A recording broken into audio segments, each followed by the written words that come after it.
When a body surfaced beneath the frozen Thames during the bustling Frost Fair, most called it a tragic accident. But Miss Marple knew better. This was no mishap. Behind London's winter chill lay an old secret, and someone was desperate to bury it in ice and silence. The winter of that year had been uncommonly severe, and Longmeadow Pond lay frozen solid, like a sheet of the finest glass.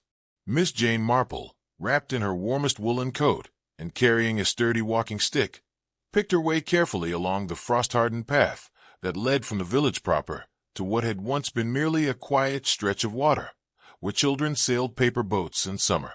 Now, however, the pond had been transformed into something altogether more festive. The parish committee, led by the indefatigable Mrs. Dolly Bantry, had decided that St. Mary Mead should have its very own Frost Fair, complete with wooden stalls arranged in cheerful rows, a hand-crank carousel that creaked merrily in the crisp air, and, most exciting of all, a figure skating exhibition, one that was to be judged by none other than Claude Armitage, the renowned retired champion whose name had once graced the sporting pages of the Times. "Jane, my dear, you simply must see this," called Mrs. Bantry, her breath forming little puffs of vapor in the cold air as she hurried toward her friend. "The whole thing is quite magical, like stepping into a Dickens novel, don't you think?"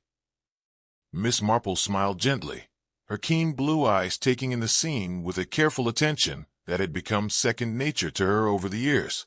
Lanterns had been strung between tall poles, casting a warm golden glow across the ice. Already, the early arrivals were beginning to gather. Children pressed their noses against the glass windows of the sweet stall, while their parents examined the handiwork displayed at the craft booths. "It is indeed charming, Dolly," Miss Marple agreed, though something in her tone suggested she was observing more than mere charm. "And I see that young Ben Parada has been hard at work ensuring our safety." Indeed, the village carpenter could be seen near the bank of the pond, his sturdy frame bent over what appeared to be a hand drill of some sort. As they watched, he bored down into the ice with methodical precision, creating a neat circular hole, perhaps 6 inches in diameter. After a moment's measurement with a wooden ruler, he packed the hole carefully with fresh snow, tamping it down until the surface appeared undisturbed. "Safety holes," explained the Reverend Leonard Clement, who had approached them with his characteristic quiet step. "Ben's testing the thickness of the ice at regular intervals. Can't be too careful with so many people about, especially with the skating exhibition scheduled for this evening." Miss Marple nodded thoughtfully, watching as Ben moved to another spot several yards away and repeated the process. There was something almost ritualistic in his movements, deliberate, precise. She noticed that he was particularly careful about the snow plugs, ensuring that each one was perfectly level with the surrounding surface. "How very thorough of him," she murmured. Then, with the mild curiosity that often preceded her most astute observations, "Though I wonder why he chooses to plug the holes so carefully. Surely, if they're merely for testing purposes, it would be simpler to leave them open." The Reverend looked puzzled for a moment. "I expect it's to prevent anyone from stepping through accidentally. You know how treacherous ice can be, particularly for the unwary." "Of course," Miss Marple agreed pleasantly, though her gaze lingered on Ben's methodical work a moment longer. As the afternoon wore on, the Frost Fair came alive with the sounds of laughter and conversation. The carousel turned steadily, its painted horses rising and falling to the accompaniment of a tinkling melody box. Children skated in wobbly circles near the edges of the pond, while their more accomplished elders glided with greater confidence toward the center, where a raised platform had been constructed for the evening's judging. Claude Armitage himself arrived shortly after 4 o'clock, a distinguished gentleman of perhaps 60 years, his silver hair neatly combed and his skating boots polished to a high shine. He moved with the fluid grace that marked him as a former champion, even in everyday walking. Miss Marple observed him with interest as he made his way around the pond, greeting various villagers and examining the makeshift facilities with a professional eye. "Quite the celebrity, isn't he?" remarked Mrs. Bantry, following her friend's gaze. "I must say, it was rather clever of the committee to secure his services, though I understand there was some difficulty with his fee." "Oh," Miss Marple's tone was gently inquiring. Well, you know how these things are. The parish funds are hardly unlimited, and I believe Ben Paretta was rather hoping for a prompt payment for his carpentry work. Something about the judging platform and the booth construction. Still, I'm sure it will all work out in the end. Miss Marple filed this information away with the same careful attention she had given to Ben's drilling technique. In her experience, financial difficulties had a way of creating complications, especially in small communities, where everyone knew everyone else's business. As the sun began to set and the lanterns took on greater prominence, the skating exhibition began in earnest. The first pair to take the ice was Hannah Armitage, Claude's niece, partnered with a young man from the neighboring village of Much Benham. They were followed by several other couples, each performing their routines with varying degrees of skill and artistry. Miss Marple found herself standing near the judging platform, close enough to observe Claude Armitage as he made his careful notations on a clipboard. His expression was serious, professional, and she noticed that he seemed to be taking particular care with his scoring. At one point, she saw him pause, his pen hovering over the paper, as if reconsidering a mark. Then a small alteration. "Quite the perfectionist, our Mr. Armitage," she murmured to herself. Her words were overheard by Eric Lell, one of the skating coaches, standing nearby. "Indeed he is," Lell replied, though there was a slight edge to his voice, one that suggested the perfectionism in question was not entirely welcome. Some might say overly so, particularly when it comes to certain competitors. Before Miss Marple could pursue this intriguing comment, the final pair took the ice. Their performance was met with enthusiastic applause from the gathered crowd, and Claude Armitage made his final notes with a decisive flourish. He raised his whistle to his lips and gave the sharp blast that signaled the end of the competition. What happened next would be discussed and debated in St. Mary Mead for years to come. Claude Armitage, his clipboard tucked under his arm, began to skate toward the judging platform with the same fluid grace that had marked his movements throughout the evening. The lanterns flared brighter as someone adjusted the lighting for the trophy presentation, and in that moment of brilliant illumination, the crowd prepared to witness the announcement of the winners. But instead, they would witness something else entirely. But when the light steadied and the crowd looked eagerly toward the platform, Claude Armitage was simply no longer there. The silence that followed was profound and somehow terrible. Miss Marple had witnessed many strange occurrences in her long life, but the complete disappearance of a man in full view of perhaps 50 people was not among them. The crowd stood frozen for a moment, as if they too had been turned to ice, their eyes searching the gleaming surface of the pond for some sign of the missing judge. "Where on earth has he gone?"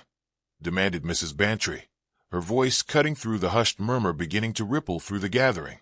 "He was there not a moment ago, skating toward the platform." Inspector Slack, who had been enjoying a cup of mulled wine near the carousel, pushed his way through the crowd with the officious manner that Miss Marple had come to know so well. His face wore the expression of a man who found the world consistently more troublesome than it had any right to be. "Now then, what's all this about someone missing?" he demanded, his breath steaming in the cold air. "Surely the man's simply gone behind one of the stalls for a moment. People don't just vanish into thin air." "But he was on the ice," protested Hannah Armitage, still wearing her skating dress beneath a hastily thrown-on coat. Her face was pale, with what might have been cold or concern. Uncle Claude was skating directly toward the judging platform. "We all saw him." Miss Marple found herself studying the young woman with the careful attention she reserved for particularly interesting puzzles. Hannah's distress appeared genuine, yet there was something in her manner that suggested emotions more complex than simple worry for a missing relative. "Perhaps," Miss Marple suggested gently, "we should organize a proper search. The ice is quite extensive, and with the lanterns creating such dramatic shadows, it's possible Mr. Armitage has simply moved to an area where he's not easily visible." Inspector Slack nodded grudgingly. "Sensible enough. You there, Ben Paretta. You know this pond better than anyone. Are there any areas where a man might, well, where the ice might be less reliable?" Ben Paretta, who had been standing somewhat apart from the main group, stepped forward with obvious reluctance. His face was flushed, though whether from cold or some other emotion was difficult to determine. "The ice is solid throughout," he said firmly. "I've tested it thoroughly, as you all witnessed. There's no place where a man could fall through, if that's what you're suggesting." "Nevertheless," said the Reverend Clement in his diplomatic way, "perhaps we should search systematically. The pond is large, and with so many people and stalls, it's quite possible Mr. Armitage has simply moved out of our line of sight." They organized themselves into groups, each taking a section of the pond and its surroundings. Miss Marple found herself paired with young Dr. Haydock, who had arrived just as the search was beginning. Together, they made their way carefully across the ice, their footsteps echoing hollowly in the crisp air. "Extraordinary business," murmured Dr. Haydock as they peered behind the cocoa stall run by Maudie Spence. "Though I suppose there must be some perfectly rational explanation." "Indeed," agreed Miss Marple, though her tone suggested she was not entirely convinced of the rationality in question. "Tell me, Doctor, you examined the ice earlier, did you not? As a matter of medical precaution?" "Certainly did. Can't be too careful with so many people about, especially the elderly and children. The surface is remarkably uniform, I must say. Young Paretta did excellent work in his preparations." They continued their search, methodically checking each stall and booth, but found no trace of the missing judge. Other groups reported similar results, and as the minutes passed, the mystery only deepened. It was Eric Lell who made the first significant discovery. He had been searching near the bank of the pond, where the ice met the frozen reeds, when he called out sharply, "Here, I found something." The searchers converged on his position, and Miss Marple was among the first to reach him. There, lying on the ice, perhaps 10 yards from where Claude Armitage had last been seen, was a single mitten. It was made of fine wool, navy blue, with a small monogram embroidered in silver thread. "That's Uncle Claude's," said Hannah immediately, her voice barely above a whisper. "I gave him that pair for Christmas last year." Inspector Slack examined the mitten carefully, turning it over in his hands. "Well, that's something at least. But how did it come to be here? And where's the man who was wearing it?" Miss Marple studied the surrounding ice with a methodical attention she might have given to a particularly complex piece of knitting. The surface appeared uniform, unmarked by any sign of struggle or disturbance. Yet something about the scene troubled her, though she could not immediately identify what it was. "Inspector," she said quietly, "might I suggest we examine the area more carefully? There's something not quite right about this." Slack looked skeptical, but he had learned, over the years, to pay attention to Miss Marple's observations, however unlikely they might initially seem. "What sort of thing are you thinking of?" "I'm not entirely certain, but consider this. If Mr. Armitage simply dropped his mitten while skating, it would be where he skated. Yet this mitten is some distance from the direct path between where he was last seen and the judging platform." Dr. Haydock nodded thoughtfully. "That's a good point. And there's another thing that strikes me as odd. In weather this cold, a man would notice immediately if he lost a mitten. The exposure would be quite uncomfortable." "Unless," said Ben Paretta, who had been listening with obvious discomfort, "he was distracted by something else. Perhaps he saw something on the ice that concerned him and went to investigate." "What sort of thing?" asked Inspector Slack. Ben shrugged, but his eyes avoided meeting anyone's gaze directly. "Could be anything. A crack in the ice, perhaps.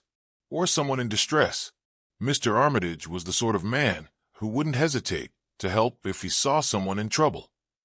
Miss Marple found this explanation oddly unsatisfying, though she couldn't immediately say why.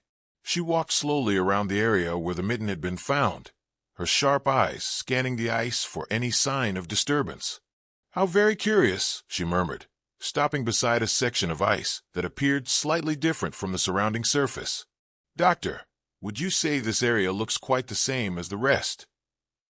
Dr. Haydock joined her, kneeling carefully to examine the ice more closely. "Now that you mention it, there does seem to be a slight difference in texture. This section appears somewhat more powdery, if that makes sense." "Powdery?" Inspector Slack's tone was skeptical. "It's ice, isn't it? How can ice be powdery?" "Snow," said Miss Marple simply. "This area has been covered with loose snow. whereas the rest of the pond has been swept clear for skating. And see here. She pointed with the tip of her walking stick. The snow appears to have been disturbed and then smoothed over again. The little group stood in silence for a moment, each trying to understand the implications of this discovery. It was Hannah who spoke first, her voice tight with an emotion that might have been fear. "You're not suggesting, Uncle Claude, that he's under the ice?"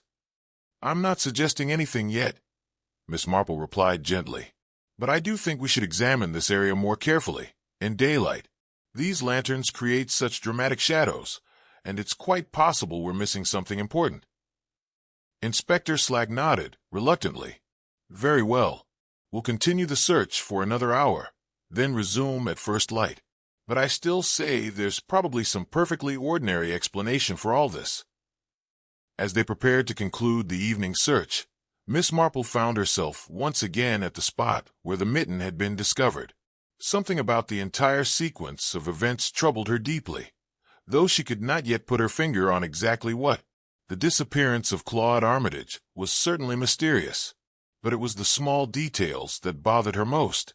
The carefully placed snow, the mitten's location, and most particularly, the expression she had glimpsed on Ben Petta's face when Inspector Slack had asked about weak spots in the ice. In her experience, it was often the things people didn't say that proved most revealing of all. Dawn came pale and cold over St. Mary Mead, casting long shadows across the frozen pond, where the previous evening's festivities had ended. In such an extraordinary manner, Miss Marple had risen earlier than usual, her mind too occupied with the puzzle of Claude Armitage's disappearance to permit restful sleep. She had dressed warmly and made her way to Long Meadow Pond before most of the village was stirring, carrying with her a thermos of hot tea and the walking stick that had proven so useful the night before. The Frost Fair looked entirely different in the morning light. The cheerful lanterns had been extinguished, and the stalls stood like silent sentinels around the perimeter of the ice. What had seemed magical and festive 12 hours earlier now appeared oddly melancholy, as if the very air held the memory of the strange events that had transpired. Miss Marple made her way carefully across the ice, her footsteps echoing in the crisp morning air. She moved with purpose toward the area where the mitten had been discovered, her keen eyes scanning the surface for any detail that might have been obscured by the dramatic lighting of the previous evening. The section of disturbed snow was still there, exactly as she remembered it. In the clear light of day, however, it appeared even more anomalous. The rest of the pond had been swept meticulously clean for the skating exhibition. Yet here was a roughly circular patch of loose, powdery snow that seemed to have been scattered with deliberate care. "Most peculiar," she murmured to herself, kneeling carefully beside the suspicious area.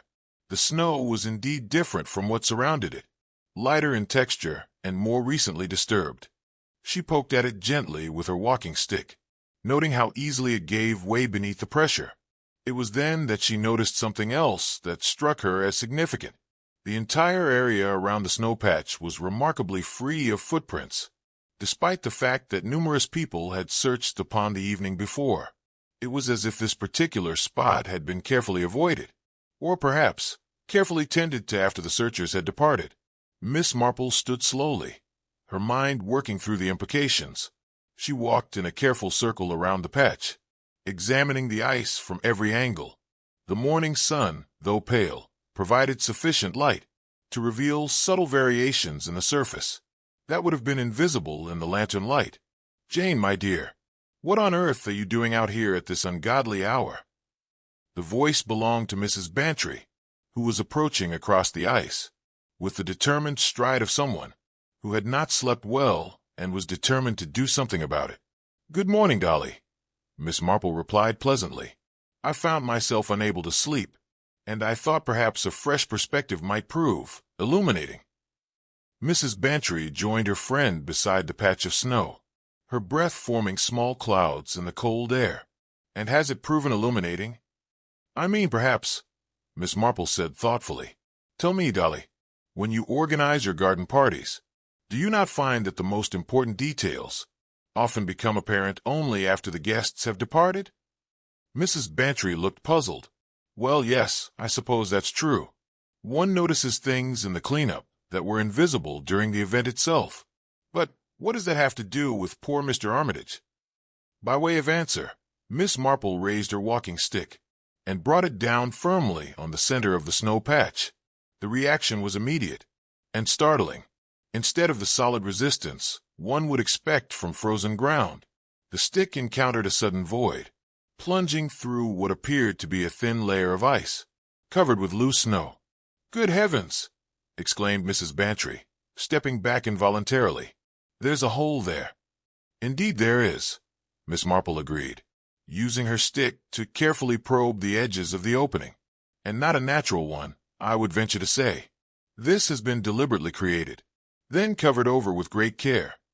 The hole was roughly circular, perhaps 8 inches in diameter, and appeared to extend down through the ice, into the dark water beneath.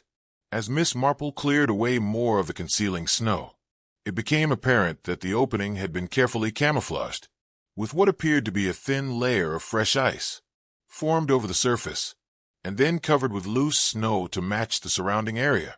"But this is where we found the mitten," Mrs. Bantry said, her voice hushed with a growing understanding of the implications. "You don't suppose that Mr. Armitage—" "I think," Miss Marple said quietly, "that we should summon Inspector Slack immediately. This matter has become considerably more serious than this simple disappearance." Within the hour, the pond was again filled with people, though the atmosphere was entirely different from the previous evening. Inspector Slack arrived with 2 constables and Dr. Haydock, all of whom examined the concealed hole, with varying degrees of professional interest and personal dismay. "Well, I'll be damned," muttered Inspector Slack, kneeling beside the opening. "Begging your pardon, ladies, but this is a rum business, and no mistake." Dr. Haydock was more methodical in his examination. "The ice has been cut cleanly," he observed, "almost certainly with some sort of auger or similar tool. And see here, the edges have been smoothed to prevent cutting, which suggests this was done with considerable care and forethought." "But who would do such a thing?" asked Mrs. Bantry. "And why?" Before anyone could answer, one of the constables called out from the bank of the pond, "Inspector, you'd better come and see this." They made their way to where the constable was standing, near the spot where Ben Paretta had been working the previous afternoon. There, partially concealed beneath a pile of tools and canvas, was a hand-operated ice auger, its blade still bearing traces of fresh ice shavings. "That's Ben's equipment," said Dr. Haydock unnecessarily. "He used it yesterday to test the ice thickness." Inspector Slack's expression had grown considerably more grim. "Did he indeed? And I suppose it's pure coincidence that there happens to be a hole cut in the exact spot where our missing judge was last seen." Miss Marple, who had been following this exchange with close attention, raised a gentle hand. "Inspector, if I might make a suggestion, I think it would be wise to examine the hole more thoroughly before we draw any conclusions about who might have created it." Slack nodded curtly. "Right you are. Johnson, fetch the grappling hooks from the station. We'll need to widen this opening and see what's down there." The work took the better part of 2 hours, as the constables carefully enlarged the hole. More details became apparent. The ice in this area was indeed thinner than elsewhere on the pond, though still thick enough to support a man's weight under normal circumstances. More significantly, the water beneath was not as deep as one might expect, suggesting that the hole had been positioned with careful knowledge of the pond's geography. It was just past noon when they made the discovery that confirmed Miss Marple's growing suspicions. As the grappling hooks were lowered into the dark water, they encountered resistance almost immediately. With careful, coordinated effort, the constables began to raise their grim burden.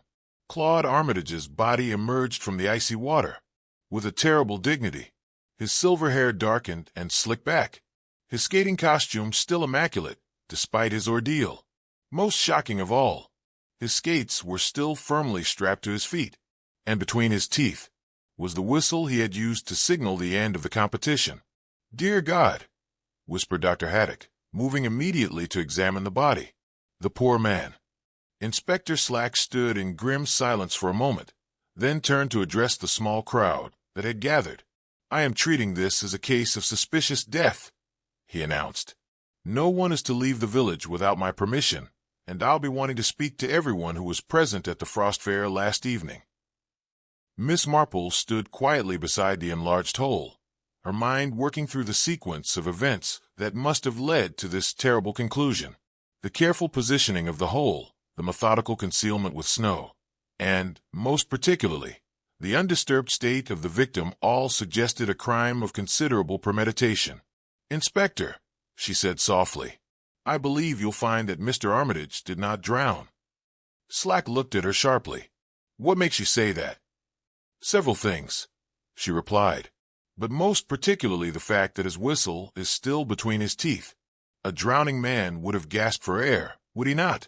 The whistle would have been expelled immediately." Dr. Haddock, who had been conducting his preliminary examination, looked up with a grave expression. "Miss Marple is quite right. There are signs of blunt force trauma to the head, and the lungs appear to contain relatively little water. I'll need to conduct a proper post-mortem, but my initial assessment suggests that Mr. Armitage was unconscious, possibly dead, before he entered the water." The implications of this discovery settled over the group like a cold fog. What had begun as a mysterious disappearance had become something far more sinister, a carefully planned and executed murder. The afternoon sun cast long shadows across the police station as Dr. Haddock emerged from his examination of Claude Armitage's body. His expression was grave, and Inspector Slack, who had been pacing the corridor with barely contained impatience, immediately pounced upon him for information.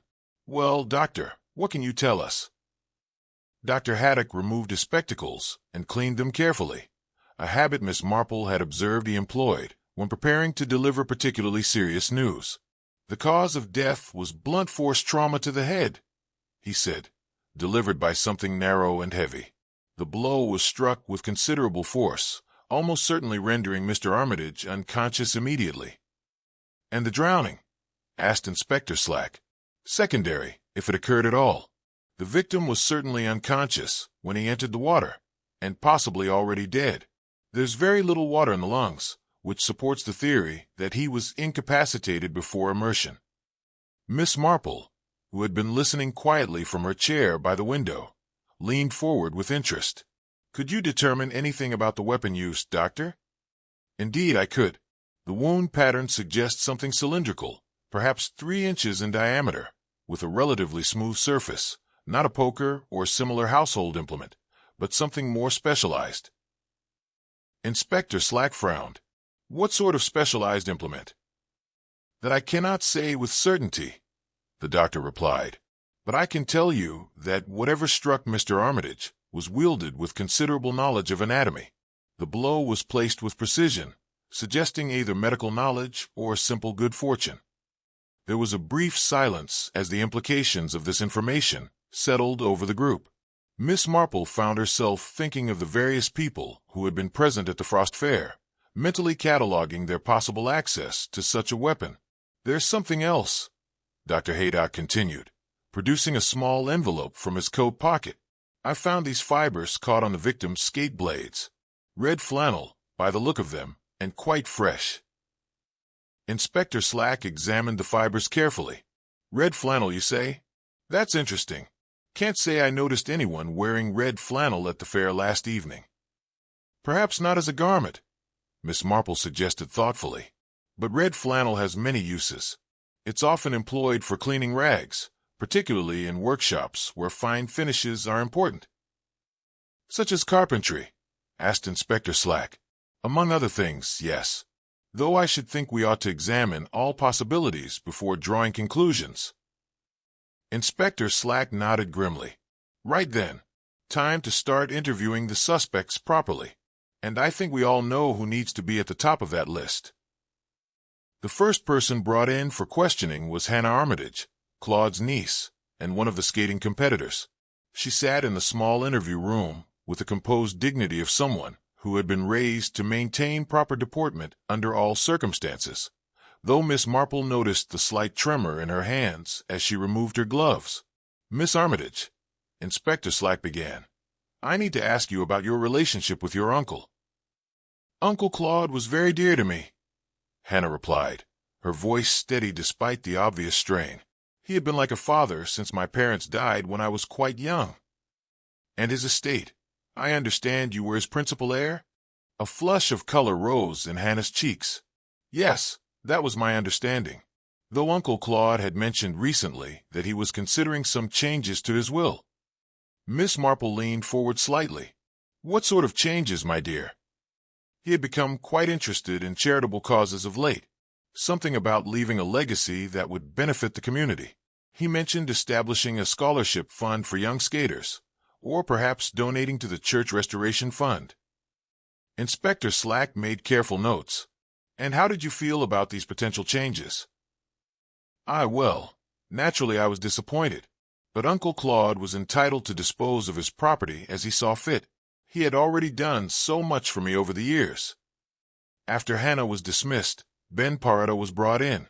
The carpenter appeared distinctly uncomfortable, his large hands fidgeting with his cap as he settled into the chair across from Inspector Slack. Mr. Paretta, the inspector began, I understand Mr. Armitage owed you money for carpentry work.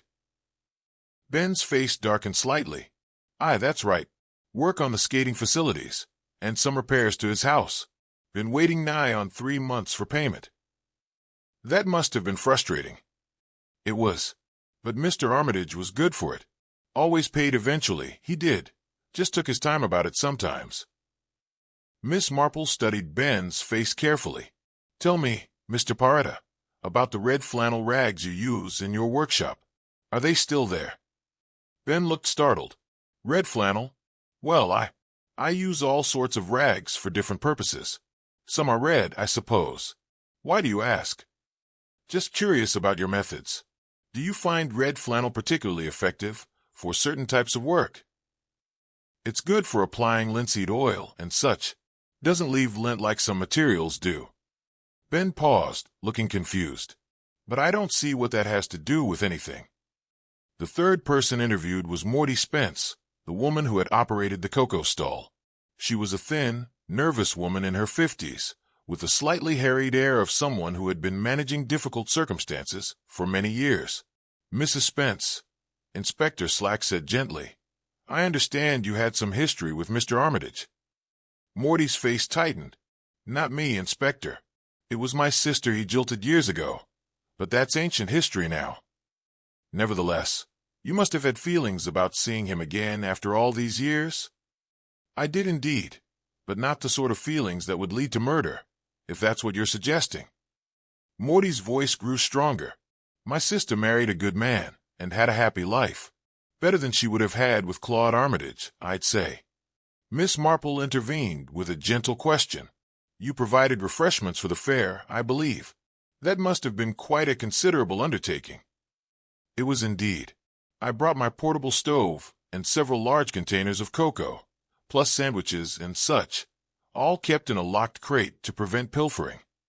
Morty hesitated for just a moment. Well, mostly, Morty replied, though I did notice this morning that someone had been at my supplies. The lock was forced, and several items were missing. Inspector Slack looked up sharply. What sort of items? A large thermos, mainly. It was an old one that had belonged to Ben Paretta's father. Actually, Ben had lent it to me for the evening because my own containers weren't quite sufficient.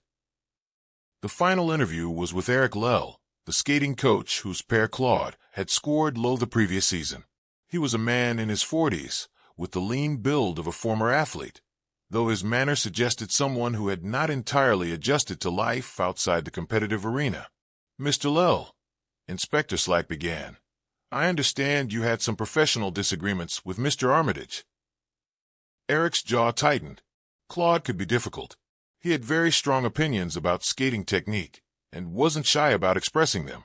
Some of his judging decisions were questionable, in my professional opinion, including his scoring of your pair last season. That was particularly unfair. Yes, my skaters had performed beautifully, but Claude marked them down for what he called technical deficiencies that I considered matters of stylistic preference. Miss Marple asked quietly, and last evening, how did you feel about Mr. Armitage's judging? Eric looked surprised. Actually, I thought he was quite fair, more generous than I expected, particularly with my current pair. He seemed to have reconsidered some of his previous positions. After the interviews were concluded, Inspector Slack, Miss Marple, and Dr. Haddock gathered in the inspector's office to review what they had learned. So, we have 4 clear suspects, Slack summarized.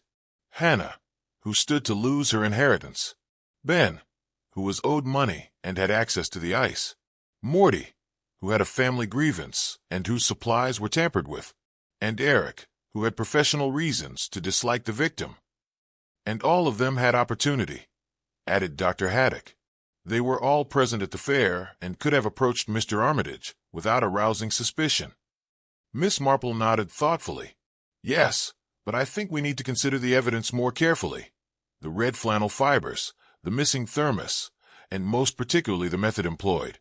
This was not a crime of passion, but something planned with considerable care and knowledge. "What are you thinking, Miss Marple?" asked Inspector Slack. "I'm thinking," she replied slowly, "that we need to examine that thermos very carefully indeed, and I suspect we'll find it has a very interesting story to tell."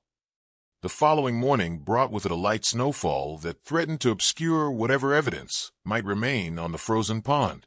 Miss Marple, mindful of this possibility, had risen early and made her way once again to Long Meadow Pond, this time accompanied by Inspector Slack and Sergeant Lake, a young man whose enthusiasm for detective work was matched only by his tendency to overlook the subtler aspects of criminal investigation. "Now then, Miss Marple," Inspector Slack said as they approached the scene, "you mentioned yesterday that you wanted to examine the area more carefully. What exactly are we looking for?" "Footprints, Inspector, or rather, the story that footprints tell when one knows how to read them properly." The pond presented a curious tableau in the early morning light. The snow that had fallen during the night was light, but sufficient to highlight the various tracks that crisscrossed the ice. Most were clearly identifiable: the heavy boots of the constables who had worked to recover the body, the lighter steps of the various officials who had examined the scene, and the careful path Miss Marple herself had taken during her investigations. But there was one set of tracks that immediately captured her attention.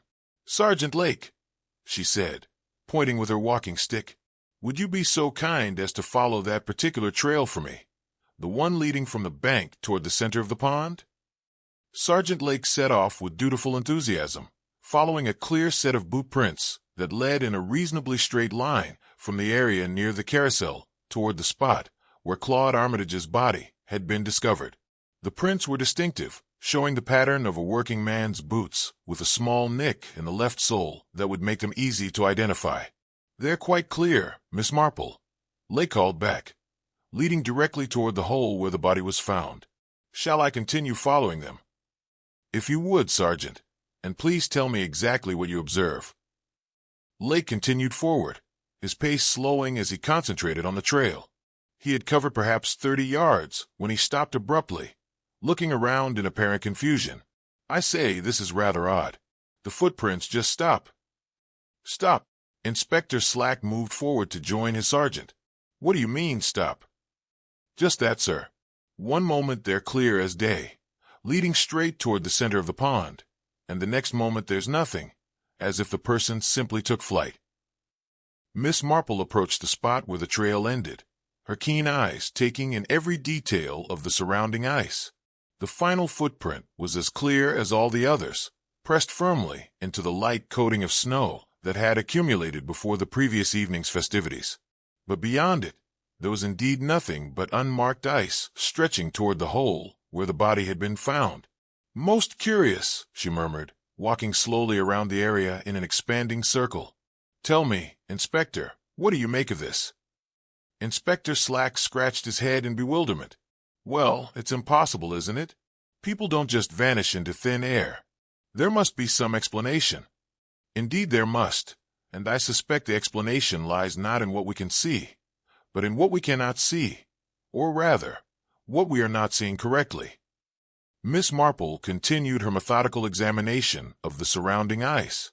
Her attention focused not on the surface itself, but on the subtle variations in color and texture that the morning light revealed.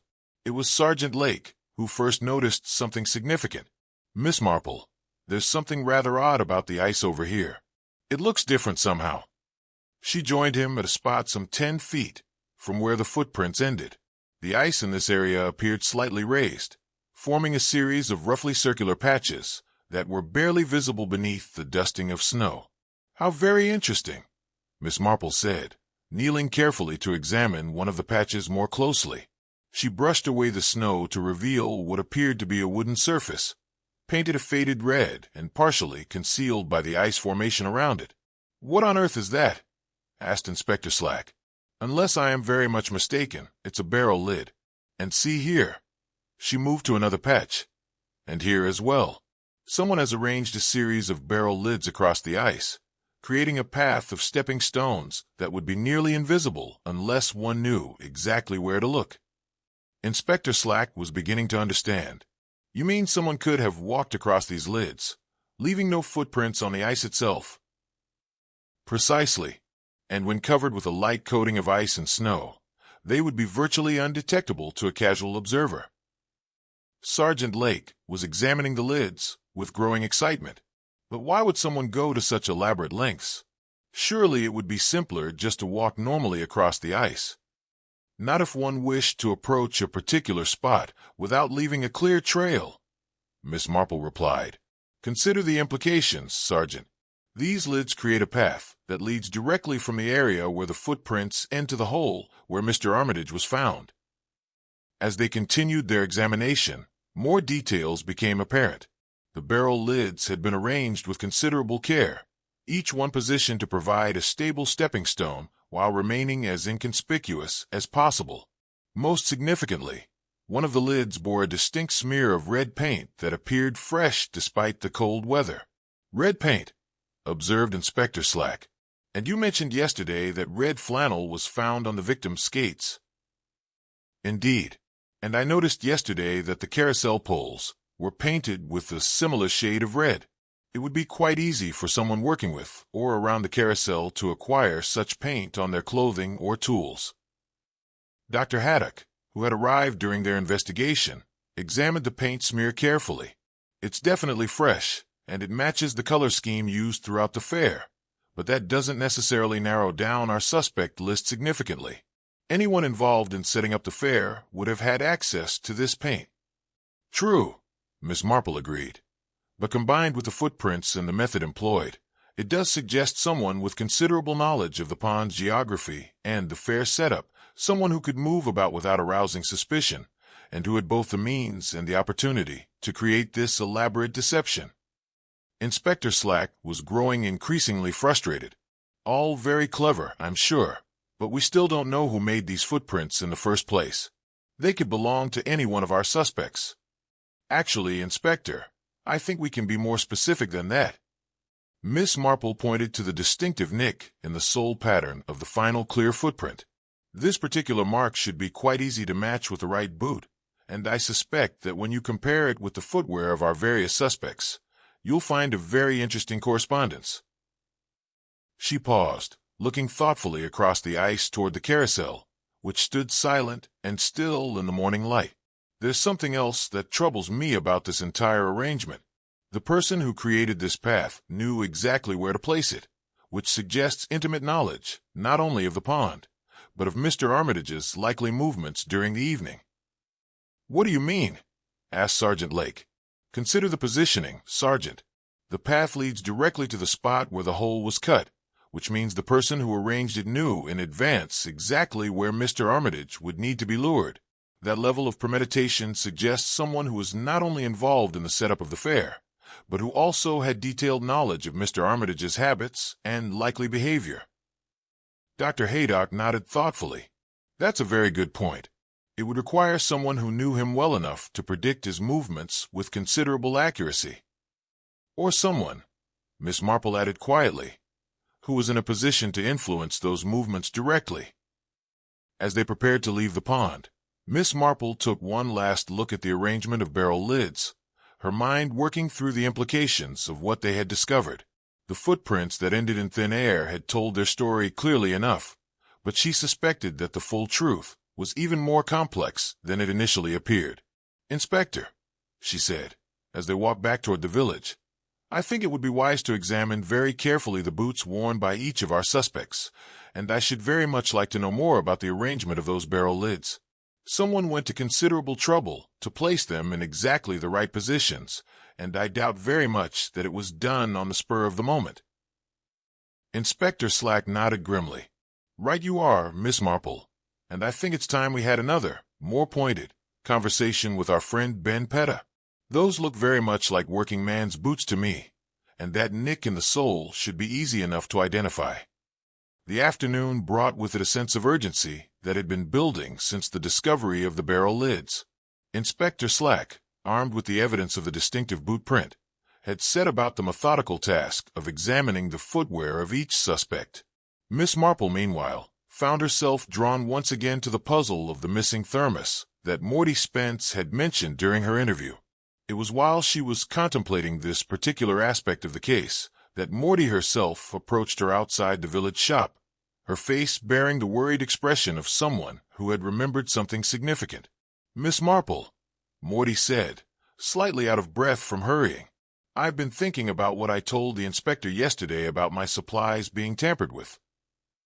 "Yes, my dear, the missing thermos you mentioned." "That's just it. I've been wondering if I ought to have said more about it. You see, it wasn't just any old thermos. It was quite a substantial thing, very heavy, even when empty. Ben's father had used it for taking hot ciders to the workers during the harvest seasons." Miss Marple's interest was immediately captured. "Heavy, you say? Could you describe it more precisely?" "Oh, yes. It was a proper vintage piece, made of thick metal with a wide mouth and a screw-on cap, the sort of thing that could hold a quart or more. Ben had mentioned that it had belonged to his father and grandfather before him. Quite the family heirloom, really." "And when did you last see it?" Morty frowned in concentration. "I'm certain it was there when I set up my stall in the early afternoon. I remember specifically because I filled it with hot cider and placed it at the back of my supplies as a reserve in case the cocoa ran low." "But it was missing this morning when you checked your crate?" "Gone completely, and the lock had been forced, as I mentioned to the inspector. But here's what's been troubling me, Miss Marple. The lock was forced from the inside." This detail caused Miss Marple to pause in her consideration. "From the inside? Are you quite certain?" "Absolutely. The metal was bent outward, as if someone had been locked inside the crate and had to break out. But that's impossible, isn't it? The crate isn't nearly large enough for a person." Miss Marple found this information deeply intriguing. "Tell me, Mrs. Spence, was the thermos empty when it was taken?" "That's just it. I don't think it was. I'd filled it with hot cider, as I mentioned, and I don't recall anyone requesting cider during the evening. Most people wanted cocoa because of the cold. So, the thermos would have contained hot cider throughout the evening." "It should have, yes, though by now it would be quite cold, I imagine." Miss Marple thanked Morty for this additional information and made her way thoughtfully toward Ben Peritta's workshop. The carpenter's establishment was located in a converted barn at the edge of the village, and as she approached, she could hear the sound of sawing and hammering that indicated he was at work. The workshop was a fascinating place, filled with the organized chaos that seemed to characterize successful craftsmen everywhere. Tools hung in precise arrangements on the walls. Lumber was stacked in neat piles according to type and size, and the air was thick with the pleasant scent of wood shavings and linseed oil. Ben himself was bent over a workbench, carefully planing a piece of oak. He looked up as Miss Marple entered, and she noticed immediately that his face bore a somewhat haggard expression, as if he had not slept well. "Miss Marple," he said, setting down his plane with careful precision, "I don't suppose you've come about furniture repairs?" "Not exactly, Mr. Petta. I was wondering if I might ask you about the thermos that Mrs. Spence mentioned, the one that belonged to your family." Ben's expression became guarded. "What about it?" "Well, she mentioned that it had gone missing from her supplies, and I thought you might be concerned about a family heirloom being stolen." Well, these things happen. I'm sure it will turn up eventually." Miss Marple walked slowly around the workshop, her keen eyes taking in the various tools and materials. Near the back of the room, she noticed a workbench that appeared to have been recently cleaned, its surface bearing the telltale dampness of fresh scrubbing. "You keep your workshop very tidy, Mr. Petta. That's the mark of a good craftsman. Tools last longer when they're properly cared for," Ben replied, though his voice lacked its usual conviction. "Indeed. And I notice you use red flannel for your cleaning rags. Very practical for applying oils and finishes." Ben's hand stilled on the piece of wood he had been working. "Red flannel's good for many things. Doesn't leave lint like cotton does." Miss Marple approached the clean workbench more closely. Despite the recent scrubbing, she could detect the faint but unmistakable scent of linseed oil, recently applied and still not entirely absorbed.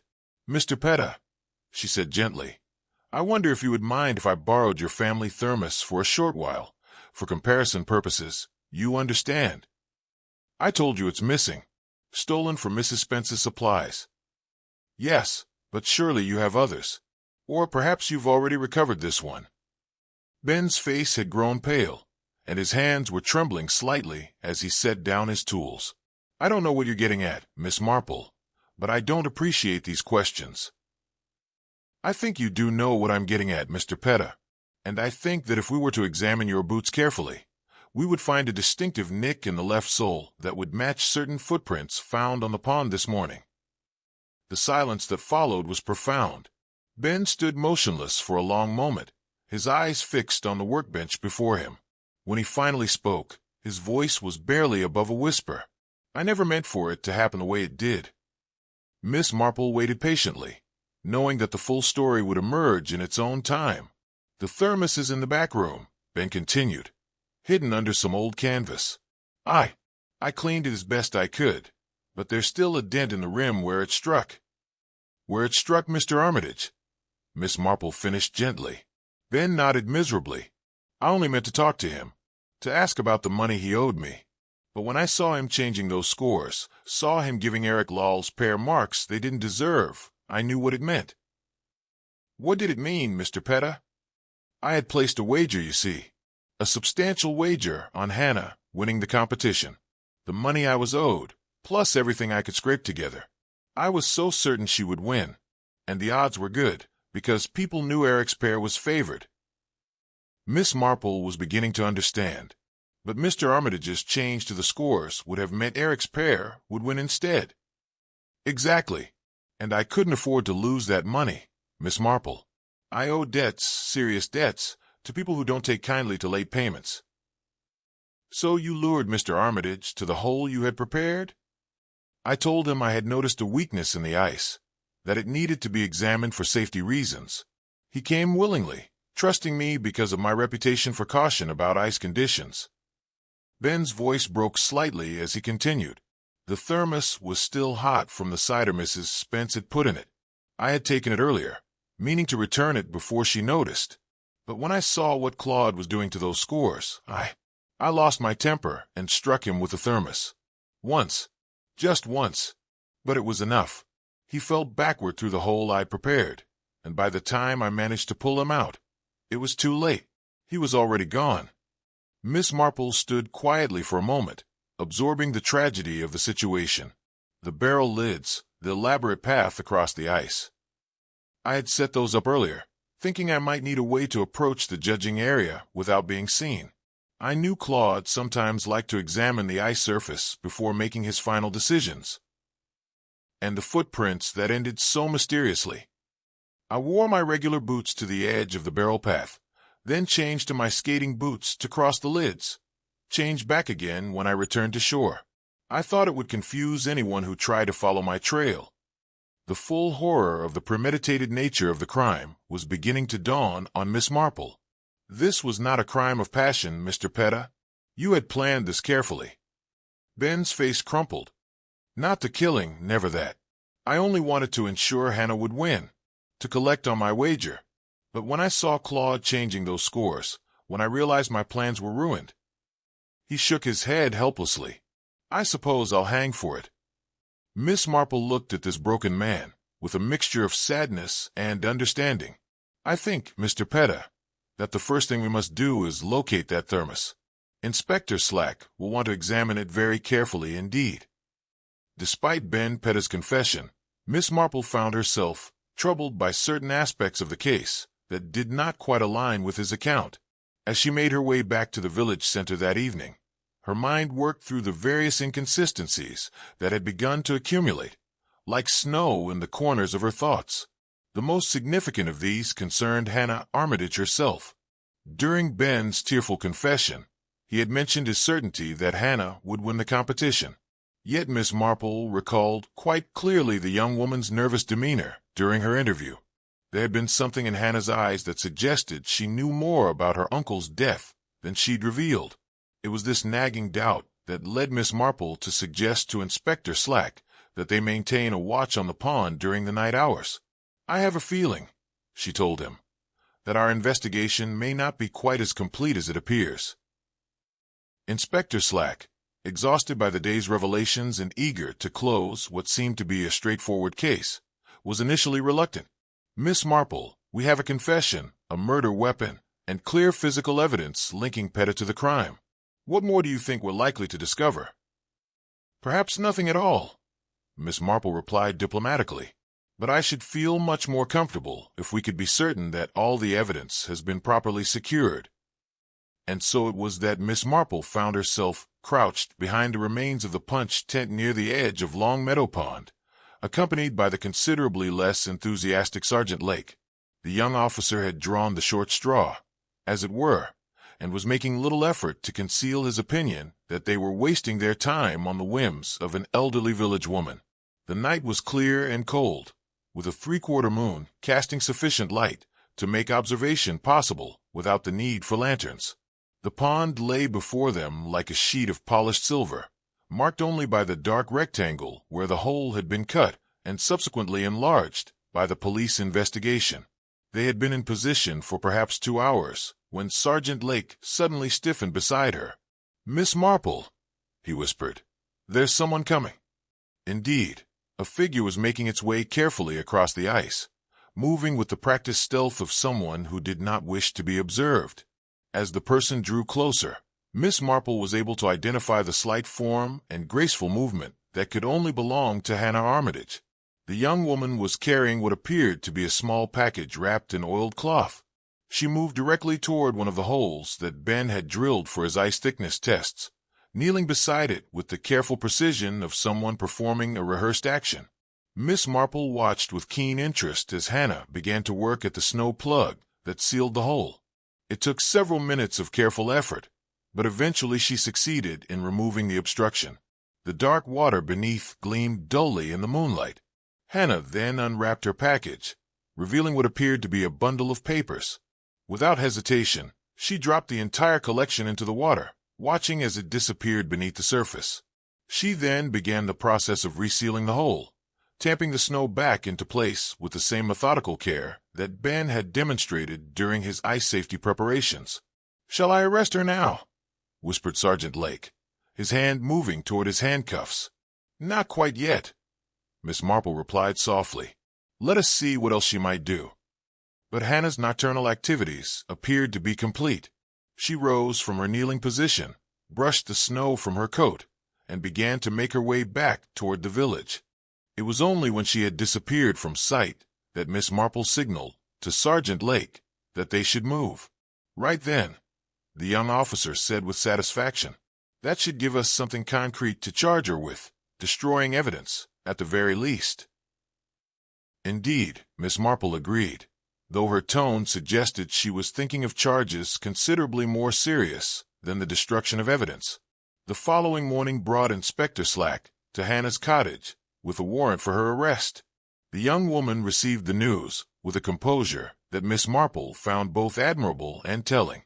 "I suppose you observed my activities last night," Hannah said as the handcuffs were applied. "I had wondered if someone might be watching." "What did you dispose of, Miss Armitage?" Inspector Slack asked bluntly. "Letters," Hannah replied without hesitation. "Personal correspondence between my uncle and various solicitors regarding changes to his will." "And you felt compelled to destroy these letters because—" For the first time, Hannah's composure wavered slightly, because they would have revealed that Uncle Claude intended to leave his entire estate to charity. I was not prepared for such a dramatic change in my circumstances. Back at the police station, Inspector Slack wasted no time in conducting a thorough interview with Hannah. Miss Marple was permitted to observe, and she noted with interest the young woman's careful choice of words and the slight hesitation that preceded each answer. "Miss Armitage," Inspector Slack began, "when did you first learn of your uncle's intention to change his will?" "Several weeks ago. He had asked me to meet him at his house to discuss what he called important family matters. I assumed he was going to tell me about some change in his skating plans, or perhaps announce his engagement. Uncle Claude had been seeing a widow from the next village. But instead, he informed you about the will?" "Yes. He explained that he had been giving considerable thought to his legacy and had decided that his wealth would be better used to benefit the community, rather than to enrich someone who was already comfortably provided for."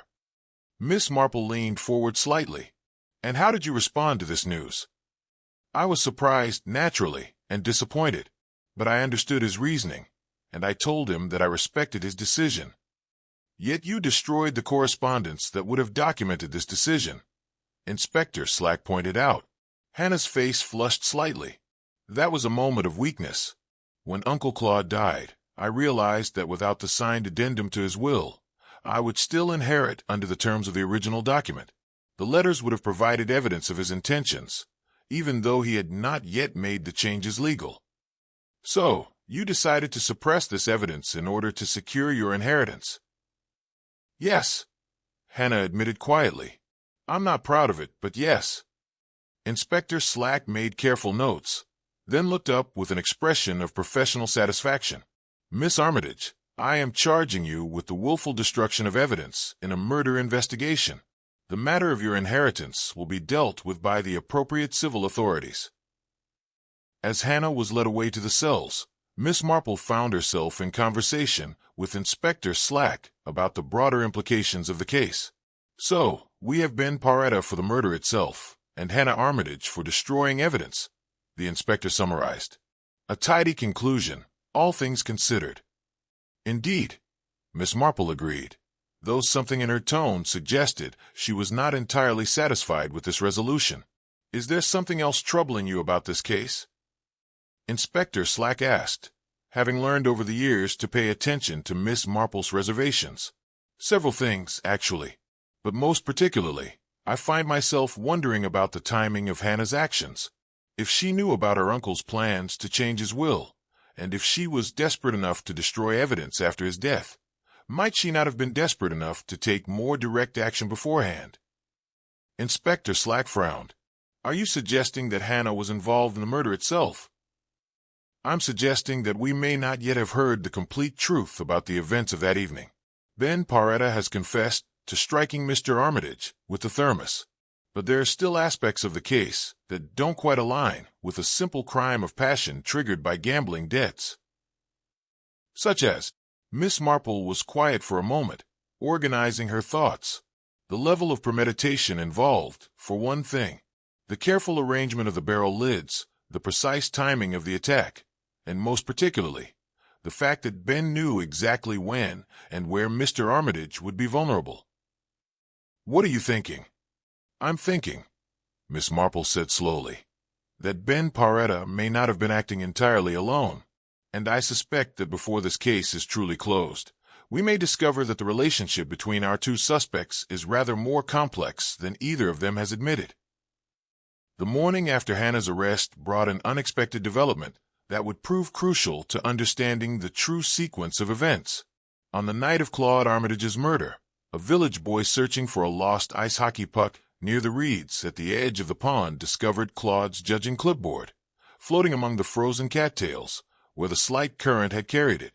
Inspector Slack was summoned immediately, and he arrived at the scene accompanied by Miss Marple and Dr. Haydock. The clipboard was retrieved with careful attention to preserving any evidence it might contain, though the prolonged immersion in icy water had taken its toll on the materials. "Waterlogged, but not entirely destroyed," Dr. Haydock observed as he examined the sodden papers. "The ink has run considerably, but some of the markings are still legible." Miss Marple studied the clipboard with the intense concentration she reserved for particularly significant clues. The score sheets were indeed badly damaged, but certain details remained visible despite the water damage. "Inspector," she said thoughtfully, "would you examine these scores carefully? I believe you may find them rather illuminating." Inspector Slack peered at the smudged papers, squinting to make out the faded markings. "Difficult to read, I'm afraid. The ink has blurred considerably." "Yes, but notice the pattern of the blurring. Some marks appear to have been made with different ink, or at different times. See here, where the scores for Eric Lell's pair are recorded." Dr. Haydock joined them in examining the document. "You're right, Miss Marple. These particular scores show a different degree of water damage, almost as if they were written over original markings that had already begun to dry." "Precisely my observation. And notice the smear of red paint on the corner of the clipboard itself." Inspector Slack looked where she was pointing, and indeed found a small but distinct smudge of red paint, similar to that which they had discovered on the barrel lid. The same paint used on the carousel poles. The same paint that was found on Ben Paretta's work clothes and in his workshop, Miss Marple added. "But here's what I find most interesting about these scores. They show that Claude Armitage changed his original marks for Eric Lell's pair, raising them considerably." "Raising them? But according to our interviews, Mr. Armitage had scored Eric's skaters particularly low in previous competitions. It seems unlikely he would suddenly become more generous in his judgment." Miss Marple nodded slowly.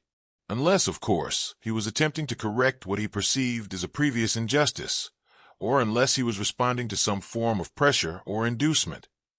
Dr. Haydock was studying the scores more carefully. "If these revised marks are accurate, Eric Lell's pair would have won the competition by a considerable margin.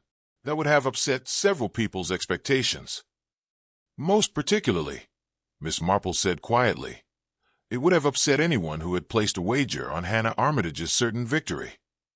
The implications of this discovery led Inspector Slack to request another interview with Ben Paretta. The carpenter was brought from his cell looking haggard and defeated, his confession of the previous day having clearly taken a tremendous toll on his emotional state. "Mr. Paretta," Inspector Slack began, "we've recovered Mr. Armitage's scoring clipboard, and it raises some interesting questions about the sequence of events on the night of his death." Ben looked up with dull eyes. "I've told you everything that happened. I struck him with the thermos when I saw him changing the scores. There's nothing more to say." "But that's just it," Miss Marple interjected gently. "The evidence suggests that Mr. Armitage was changing the scores in Eric Lell's favor, not against him. He was raising the marks, which would have given Eric's pair the victory." Ben's face went through a series of expressions as he processed this information. "That's impossible. Claude would never. He had it in for Eric's skaters. Everyone knew that." "Apparently, not everyone was correct in that assumption," Miss Marple replied calmly. "The question now becomes, why did Mr. Armitage decide to reverse his previous position? And more importantly, why did this change in scoring drive you to such desperate action?" Ben was silent for a long moment, his hands clenched tightly in his lap. When he finally spoke, his voice was barely audible. "You don't understand. It wasn't just about the money I had wagered. There were others involved, others who had invested heavily based on my assurance that Hannah would win." "What others?" Inspector Slack demanded. "Hannah herself, for one. She had used her own savings, money her uncle had given her over the years, to place a substantial wager on her own victory. She was so confident of winning, especially after her uncle's previous treatment of Eric's pair." Miss Marple felt a piece of the puzzle clicking into place. "So, when you saw Mr. Armitage changing the scores to favor Eric Lell's pair, you realized that not only would you lose your own wager, but Hannah would lose hers as well. Worse than that, Hannah had borrowed money to increase her bet, money from people who don't forgive gambling debts. If she lost, she would have been in serious trouble. And you felt responsible because you had encouraged her to place the wager." Ben nodded miserably. "I had told her it was a certain thing, that her uncle's previous scoring patterns made her victory inevitable. She trusted my judgment about skating competitions, just as people trusted my judgment about ice safety." Inspector Slack leaned forward. "So, when you confronted Mr. Armitage about the scoring changes, What exactly did he say? He said he had realized he had been unfair to Eric's pair in previous competitions, that his personal feelings about Eric had influenced his professional judgment. He was trying to make amends by giving them the scores they deserved. And that's when you struck him. I tried to reason with him first. I explained about the wagers, about the money that was at stake, but he said that gambling on skating competitions was inappropriate, and that he couldn't allow such considerations to influence his judging. Miss Marple was beginning to understand the full tragedy of the situation. So you killed him, not out of personal greed, but in a misguided attempt to protect Hannah from the consequences of her gambling. I never meant to kill him, Ben said, his voice breaking. I only meant to stop him from submitting those revised scores.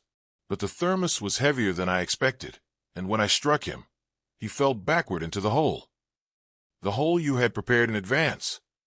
Yes, but not for murder. I had thought perhaps I could convince him to examine what I would claim was a weakness in the ice, get him away from the judging area long enough to persuade him to reconsider his scoring. Dr. Haydock shook his head sadly. A series of tragic miscalculations that led to an entirely preventable death. There's still the matter of Hannah's knowledge of these events, Inspector Slack pointed out. Did she know what you were planning? Ben's answer came quickly, perhaps too quickly. No, she knew nothing about any of it. The business with the letters, that was her own decision, after the fact. Miss Marple studied Ben's face carefully as he made this denial. Something in his expression suggested that the full truth about Hannah's involvement might be more complex than he was willing to admit. Mr. Petta, she said gently, I think there may be more to this story than you've told us. Hannah's actions in destroying those letters suggest she had considerable knowledge about the potential consequences of her uncle's death. Are you quite certain she was entirely ignorant of your plans? Ben's silence stretched long enough to provide its own answer. When he finally spoke, his voice was resigned. You'll have to ask Hannah about that yourself. I've said all I'm going to say about her involvement. Inspector Slack exchanged a meaningful look with Miss Marple.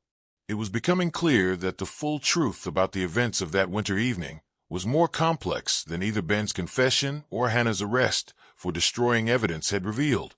It was the Reverend Leonard Clement who first drew attention to the peculiar matter of the church clock, though at the time, none of them recognized its significance to the case. He had arrived at the police station that morning in a state of mild agitation, carrying with him the sort of precise concern for detail that Miss Marple had always found admirable in clergymen. Inspector Slack, he began without preamble, I'm afraid there's been some irregularity with our church clock. It's running fast by exactly 2 minutes, and I cannot account for the discrepancy. Inspector Slack, who was reviewing Ben Petta's confession for the third time, looked up with barely concealed impatience. I'm sure it's nothing that can't wait, Reverend. We're rather busy with more pressing matters. But that's just it, the Reverend persisted. The clock was perfectly accurate on the morning of the Frost Fair. I checked it myself against my pocket watch before the evening's festivities began. Yet now it's consistently 2 minutes fast, and I can find no mechanical explanation for the change. Miss Marple, who had been sitting quietly in the corner reviewing the various pieces of evidence they had collected, suddenly looked up with sharp interest. Reverend Clement, you said the clock was accurate before the fair began? Absolutely certain. I make it a point to check the time before any parish event, particularly one that involves precise scheduling like the skating exhibition. And the skating exhibition was indeed timed by the church bells. Yes, that was one of the organizing committee's decisions. The final bell was to signal the end of the competition, at which point Mr. Armitage would skate to the judging platform for the trophy presentation. Miss Marple felt that familiar tingling sensation that always accompanied a significant breakthrough in her understanding of a case. Inspector, I think we need to investigate this matter of the clock more thoroughly, and I believe we should speak with whoever was responsible for winding it on the evening of the fair. Inspector Slack sighed, but recognized a tone in Miss Marple's voice that suggested she was on to something important. Very well. Reverend, who has access to the clock mechanism?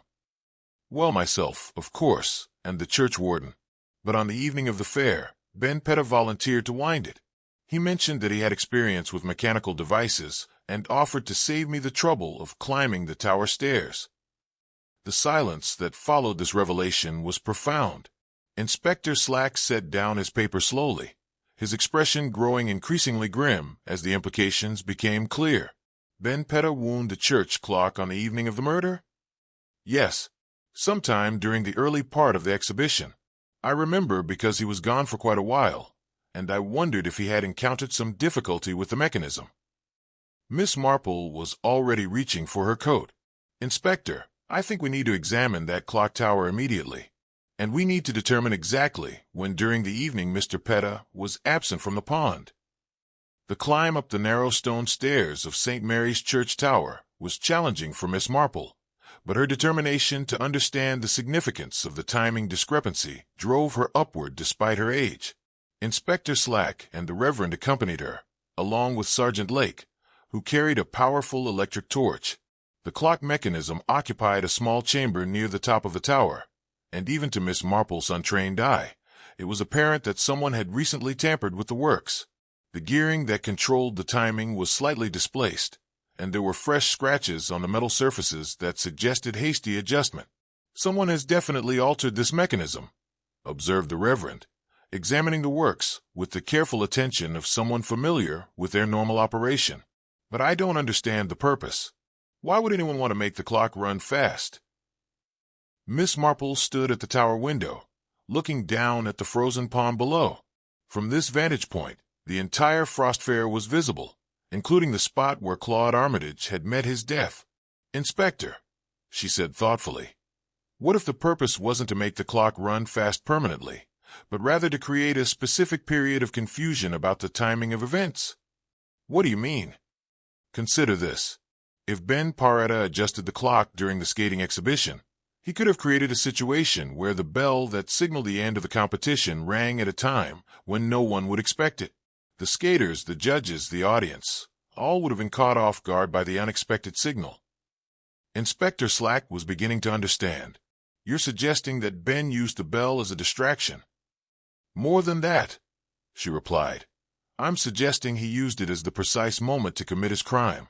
When that unexpected bell rang, everyone's attention would have been focused on the judging platform, expecting Claude Armitage to appear for the trophy presentation.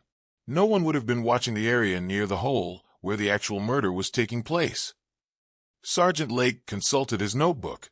According to the witness statements, there was considerable confusion about the timing of the final bell. Several people mentioned that it seemed to ring earlier than expected. The Reverend nodded slowly. That would explain the 2-minute discrepancy. If Ben advanced the clock by 2 minutes during his visit to the tower, the bell would have rung 2 minutes early. But then the clock would continue to run fast from that point forward. Miss Marple turned from the window, her expression grave, which means that Ben Petta's crime was even more premeditated than we initially realized. He didn't simply lose his temper when he saw Claude changing the scores. He had planned the entire sequence of events, including the precise moment when he would have the opportunity to strike. They made their way back down the tower stairs in contemplative silence, each absorbed in the implications of this discovery. When they reached the police station, Inspector Slack immediately ordered that Ben Petta be brought from his cell for another interview. Ben's appearance had deteriorated noticeably since his confession. The weight of his guilt and the prospect of his fate had taken a visible toll, and he sat hunched in his chair like a man who had given up all hope. Mr. Petta, Inspector Slack began, we've discovered that you tampered with the church clock on the evening of the murder. Would you care to explain why? Ben looked up with dull eyes, and for a moment Miss Marple thought he might refuse to answer. But then he seemed to gather himself, as if recognizing that the complete truth could no longer be avoided. I needed to know exactly when the exhibition would end, he said quietly. I had to time everything precisely, getting Claude to the hole, striking him, disposing of the body, and returning to the crowd before anyone noticed I was missing. So, you advanced the clock to create the timing you needed? I moved it forward by 2 minutes while I was supposedly winding it. That gave me the exact window I needed to complete what I had to do. Miss Marple leaned forward. This level of planning suggests that your decision to kill Mr. Armitage was not the spontaneous act of anger you described in your confession. Ben was quiet for a long moment. When he spoke, his voice was barely audible. No, it wasn't spontaneous. I had been planning it for days, ever since I realized how much money Hannah and I stood to lose if she didn't win the competition. And Hannah, did she know about these preparations? Ben's hesitation before answering told Miss Marple everything she needed to know, even before he spoke the words that would finally reveal the complete truth about that terrible night. "You'll have to ask Hannah about that," he said finally. "But I think you already know the answer." The final confrontation took place in the old boathouse beside Longmeadow Pond, where Miss Marple had requested that all the principal figures in the case be assembled. The spring sun was growing stronger each day, and the first hairline cracks were beginning to appear in the ice that had concealed so many secrets. Inspector Slack had arranged the various pieces of evidence on a makeshift table: the dented thermos, still bearing traces of linseed oil, and the distinctive rim that matched the wound on Claude Armitage's skull, fragments of red flannel that had been caught on the victim's skates, the scorecard with its revealing alterations, and the tools that Ben Petta had used to create his elaborate deception. Hannah Armitage sat beside her solicitor, her composure finally beginning to crack under the weight of the accumulated evidence. Ben Petta, brought from his cell for this final accounting, appeared resigned to whatever revelations might emerge. The other suspects, Morty Spence and Eric Lell, had been summoned as witnesses, their roles in the tragedy now understood to be peripheral to the central conspiracy. Miss Marple stood before this small assembly with the air of someone about to reveal a particularly complex piece of needlework, each thread of which had been carefully traced to its proper place in the overall pattern. "We have heard," she began, "a confession from Mr. Petta that he murdered Claude Armitage in a moment of panic when he realized that the judging scores would not favor Hannah's victory. We have seen evidence that Hannah destroyed correspondence relating to her uncle's plans to change his will. But I believe the true story is considerably more complex than these facts would suggest." She moved to the evidence table, picking up the thermos and turning it slowly in her hands. "This thermos tells us several important things. First, it was filled with hot cider from Morty Spence's supplies, which means it was taken sometime during the evening of the fair. Second, it bears traces of linseed oil from Ben's workshop, indicating that it was handled by someone who had been working with wood finishing materials. And third, its weight, when filled with hot liquid, made it a formidable weapon." Inspector Slack nodded, all of which supports Ben's confession. "Indeed it does. But consider this. Ben claims he took the thermos, intending to return it before Mrs. Spence noticed its absence. Yet Mrs. Spence has told us that her supply crate was locked, and that the lock was forced from the inside. How does one force a lock from inside a crate that is too small to contain a person?" The question hung in the air while everyone considered its implications. "The answer," Miss Marple continued, "is that the lock was not forced by someone inside the crate, but by someone who wanted it to appear that way, someone who had a key to the lock and who removed the thermos legitimately, then damaged the lock afterward to create the impression of theft." Morty Spence looked startled. "But I only gave one key to Hannah," Miss Marple finished gently, "because as one of the organizing committee members, she needed access to the supplies throughout the evening." Hannah's face had gone very pale, but she maintained her silence. Miss Marple picked up the clipboard with its water-damaged score sheets. "This document reveals that Claude Armitage changed Eric Lell's scores upward, contradicting his previous harsh treatment of Eric's skaters. But it also shows us something else: the red paint smudge on the corner, which matches paint from the carousel poles." She turned to address Hannah directly.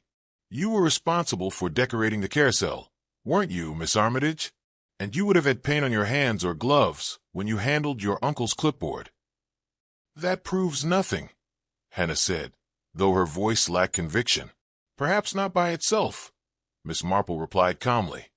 "But when combined with the other evidence, it begins to paint a rather different picture of the events of that evening." She moved to the window of the boathouse, looking out at the pond, where the ice was beginning to show more pronounced signs of the coming thaw. "I believe what actually happened was this. Hannah learned of her uncle's plans to change his will, leaving her with nothing.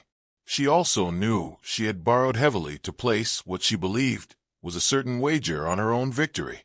When it became apparent that her uncle was reconsidering his previous harsh treatment of Eric Lell skaters, she realized she faced financial ruin. She turned back to face the assembled group. Hannah approached Ben Paretta, knowing his own financial difficulties and his gambling on her victory. Together, they devised a plan to ensure that Claude Armitage could not submit the revised scores that would cost them both their wagers. Ben Paretta finally broke his silence. "No, Hannah had nothing to do with the planning. I acted alone." "That's very gallant of you, Mr. Paretta," Miss Marple said gently, "but I'm afraid the evidence suggests otherwise." Her tone sharpened slightly as she continued. "The level of coordination required for this crime, the timing with the church clock, the arrangement of the barrel lids, the careful selection of the murder weapon, all of this required knowledge that you did not possess alone." She picked up a piece of red flannel from the evidence table. Hannah knew her uncle's habits better than anyone. She knew he would respond to a claim about eye safety because of his sense of responsibility. She provided you with access to the thermos through her key to the supplies. And most importantly, she was in a position to observe the judging and signal to you the exact moment when her uncle's score revisions made murder seem necessary. Inspector Slack leaned forward, eyes narrowing. "Are you saying they were working together throughout?" "I believe Hannah was the architect of the plan," Miss Marple said firmly, while Ben was the reluctant executioner. The evidence of premeditation, the clock timing, the elaborate approach route, the careful disposal of the body, all of this required someone with intimate knowledge of the fair's organization and her uncle's likely behavior. Hannah finally spoke, her voice barely above a whisper. You cannot prove any of this." "Perhaps not to the standard required for a murder conviction," Miss Marple admitted gently, "but I believe the evidence is sufficient to establish your role as an accessory before the fact." Dr. Haddock, who had been listening quietly, now asked, "What gave you the final certainty about Hannah's involvement?" "The letters she destroyed," Miss Marple said softly. "If Hannah had truly been ignorant of any plan to kill her uncle, those letters would have been irrelevant to her. Their destruction only makes sense if she knew that her uncle's death was not accidental, and that the letters provided evidence of a motive for murder." The silence that followed was broken by the sound of cracking ice from the pond outside. Spring was indeed coming to St. Mary Mead, and with it, the final resolution of the case. Ben Paretta looked at Hannah with an expression of profound sadness. "I'm sorry. I thought I could protect you from all of this." Hannah's composure finally shattered completely. "I never meant for it to go so far. I only wanted Uncle Claude to reconsider the scoring, to give us a chance to recover our losses. But when he refused to listen to reason..." Inspector Slack stood and moved toward Hannah with his handcuffs. "Hannah Armitage, I am arresting you on charges of conspiracy to commit murder and accessory before the fact." As the final arrests were made and the case officially closed, Miss Marple stood once again at the window of the boathouse. The ice on Long Meadow Pond was definitely beginning to break up, creating the sort of crackling sounds that marked the end of winter. "It's remarkable," she observed to Mrs. Bantry, who had arrived to escort her home, "how even the deepest secrets have a way of rising to the surface when the ice finally releases its hold." "Rather like human nature itself," Mrs. Bantry replied. "The truth has a way of emerging, doesn't it? No matter how carefully it's been concealed." Miss Marple nodded thoughtfully. "Indeed it does, my dear Dolly, indeed it does.